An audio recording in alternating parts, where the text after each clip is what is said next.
Hello and জয়গুরু সবাইকে। তো যারা যারা আমার আগের ভিডিওগুলো দেখছো কন্টিনিউ, তারা অবশ্যই বলতে পারবে যে আমি এখন কোথায় আছি। কিন্তু যারা যারা দেখোনি তাদের জন্য বলেই দিই।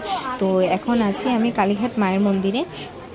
তো ওইখানেই মায়ের দর্শন করা হলো। দর্শন করতে গিয়ে তারপর তোমাদের সাথে শেয়ার করলাম, যতটুকু ভিডিও আমি তুলতে পেরেছি সম্পূর্ণটা শেয়ার করলাম, যে মায়ের মন্দির কত সুন্দর, খুবই সুন্দর মায়ের মন্দির। তো সম্পূর্ণটা তোমাদের সাথে শেয়ার করলাম।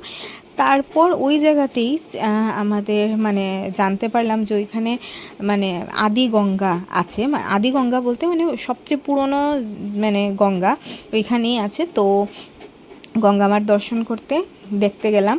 তো ওইখান থেকে ওইখানে ঢোকার সময় একটা পিকচার দেখতে পেলাম।